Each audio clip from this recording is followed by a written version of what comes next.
We need a week of programs for today's resolution. To be the kind of woman who truly blesses her man. Look at the wording. I will be faithful to my husband and honor him in my conduct and conversation in order to bring glory to the name of the Lord.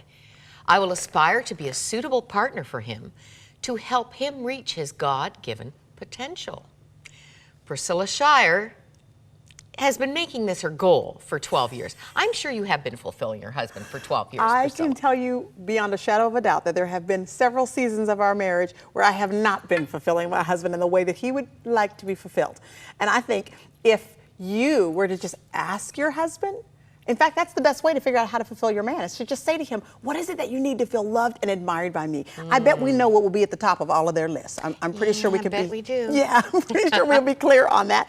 And that's okay, because like we feel fulfilled when they engage in conversation with us, maybe spend quality time with us, that same feeling of fulfillment and completion as a woman almost, you just kind of makes you feel like you can take on the world when your man is with you in that way. That's the same way he feels when we love him in a way that is specific to his love language. So we all know that, you know, we're kind of clear on that. So I didn't spend a whole lot of time talking about sex in the book. I just didn't. You didn't. Because we already, do we really need to discuss this? We already know that that is a way that we could bless our man. And so I say just get after that part. I mean, just go ahead and get after it and be a blessing to your husband. But a kind of a way that we talk about a little bit less is our conversation to our husband and our conversation about our husband.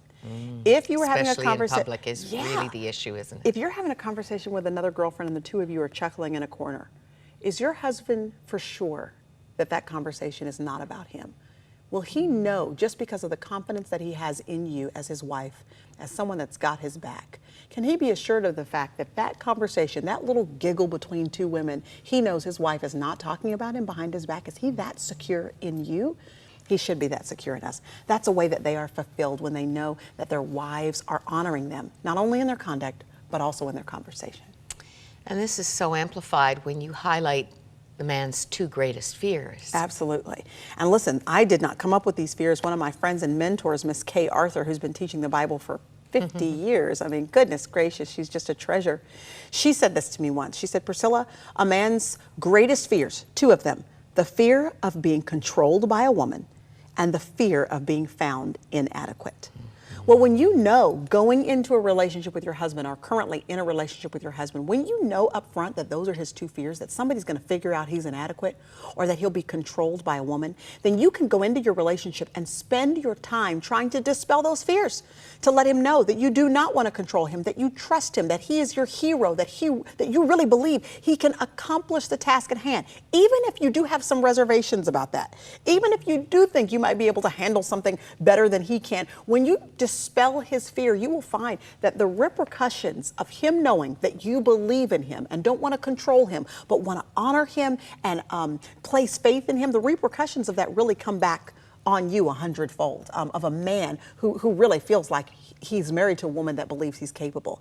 And then if he recognizes that you really care for him, even in spite of his inadequacies, that you're not going to be pointing them out, bringing his weaknesses to the forefront. Humiliating him. Humiliating him. Because the thing is, he knows he's inadequate in different areas, just like you and I know we're inadequate in different areas. Nobody likes someone who will point out their inadequacies and make a huge spectacle out of them. But oftentimes, don't we do that? We kind of bring their weaknesses to the forefront over and over and over again. And you and I wouldn't want to be married to somebody like that, so we shouldn't be those kind of wives to be married to. It really emasculates them. The male ego needs support. It does. And that's part of the reason we're there. You know, the day after my husband proposed to me, over 22 years ago, he came to visit and he had cold feet all over his face. I thought, uh-oh, he's rethinking this. Yeah. And I said, what are you afraid of? Do you know what he said? Loss of control. You see? It's wired right into the man. And what happens to the man when we usurp that position? They relinquish the position. And it becomes frustrating for us because what happens is now we've got to take on this leadership position because our husbands aren't doing it. And we're upset because they're not doing it. And we're pointing a finger, you need to lead. But really, it's the exact position we snatched right out of their hands. And so then we're frustrating because we're taking on a role that we were never meant to take on, but we're the ones who snatched it out of their hands. And they shut down. And they shut down. And it doesn't mean that we excuse the fact that they have shut down. They need to be encouraged to continue to step up into that position regardless of what their wives are doing. So I'm not excusing that. But the Resolution for Women is a book not written for your husband. It is written for you. So I'm challenging wives to give back that position of leadership to your husband.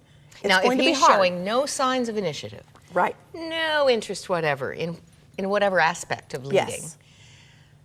what do you do? Now, it will be, I'm not saying that this is an easy task, but in small ways, if you can begin to give back the control where something he would expect you to do because you've been doing it for so long, if you just said, oh no, babe, you do it. You know what I mean? I think I would love to see how what decision you're going to make regarding that. What do you want to do? If you begin slowly and surely to put that control back into their hands, you will find that maybe not immediately, but over time, you will begin to see that man's chest puffing out again in that particular area. His confidence being restored because he's got a woman by his side who actually trusts and believes that he makes decisions that are worth someone following.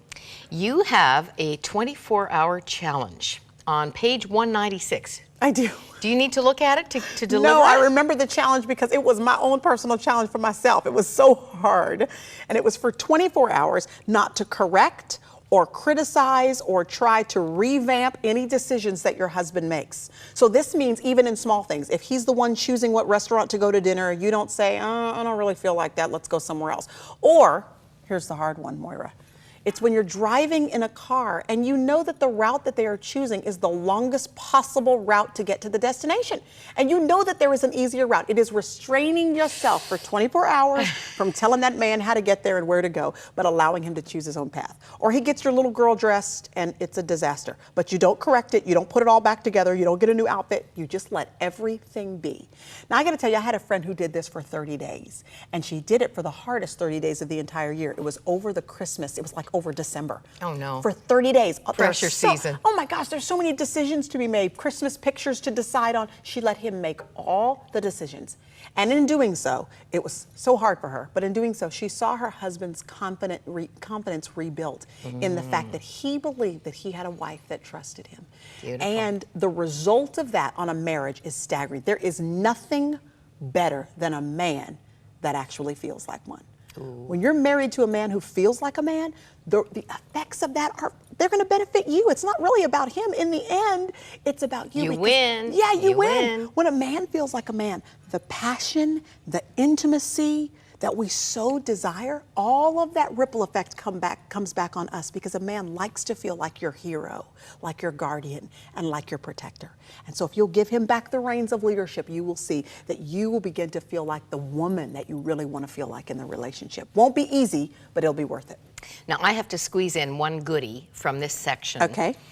Because there may be someone who, like you, is energetic and effervescent, and they're saying, well, this biblical stuff, I don't know. Like the Bible also says that a beautiful woman has a gentle and quiet spirit, and that's just not who I am. Like Yes. this stuff doesn't fit me.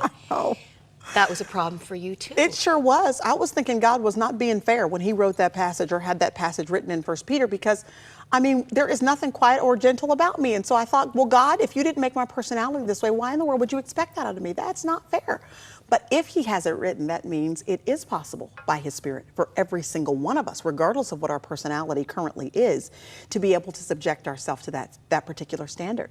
And what I discovered is that gentleness. I loved this description in Scripture in the original languages. It talks about gentleness being the kind of person who really is able to cause someone to have their load or their burden lifted. It's a load lifter is what it is.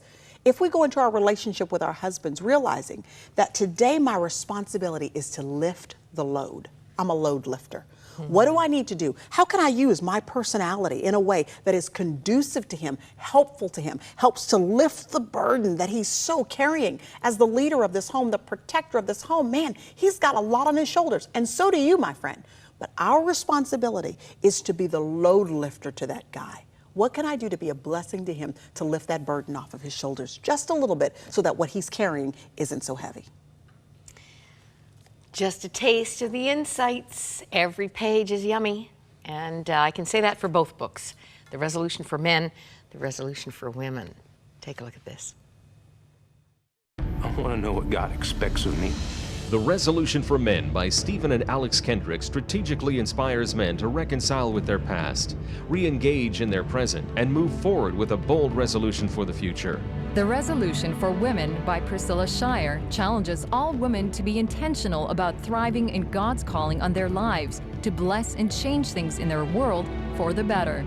The Resolution for Men and Women is a movement intended to help strengthen your family, community, and our nation to become fully resolved